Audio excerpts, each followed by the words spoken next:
Hello guys, আসসালামু আলাইকুম। আশা করি সকলে ভালো আছেন। তো আজকে আবার আপনাদের মাঝে চলে এসেছি নতুন একটি ব্লগ ভিডিও নিয়ে। তো আজকের এই ব্লগ ভিডিওতে আমি আপনাদের মাঝে সুন্দর একটি গাছ নিয়ে আলোচনা করব। তো এই গাছের কার্যকারিতা এবং এই গাছ আমরা কী কী কাজে ব্যবহার করে থাকি, তো সমস্ত কিছুই কিন্তু আলোচনা করব আজকের এই ব্লগ ভিডিওতে।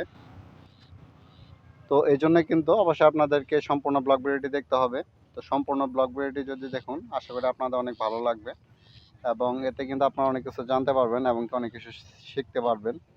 তো এই জন্য সম্পূর্ণ ব্লগ ভিডিওটি দেখুন।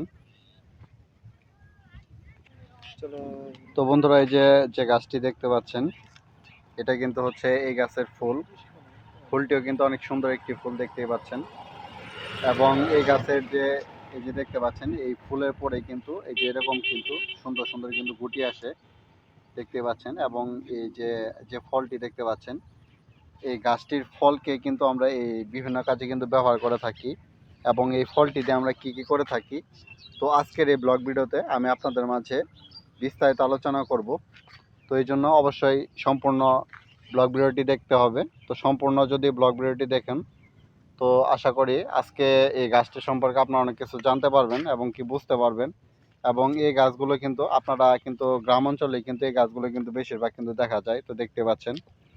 আর এই গাছগুলো কিন্তু এই যে আপনারা যতটুকু দেখতে পাচ্ছেন, তো এতটুকুই কিন্তু লম্বা হয়ে থাকে এবং চারদিকে কিন্তু এই গাছগুলো কিন্তু ছড়িয়ে পড়ে।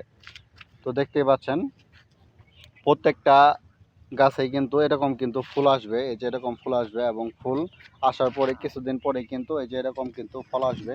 তো এই যে ফলগুলো দেখতে পাচ্ছেন, এই ফলগুলো যখন হচ্ছে বাড়তি হয়ে যাবে, তো বাড়তি হওয়ার পরে এই ফলগুলো তুলে নিয়ে বিভিন্ন কবিরাজরা কিন্তু তারা বিভিন্ন প্রকারে কিন্তু ওষুধ তৈরি করে থাকে।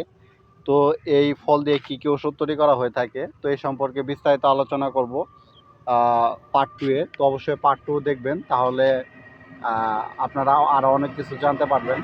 তো যারা আমার চ্যানেলের ব্লগগুলো দেখছেন, অসংখ্য ধন্যবাদ। আবারও দেখা হবে নতুন কোনো ব্লগে। আসসালামু আলাইকুম।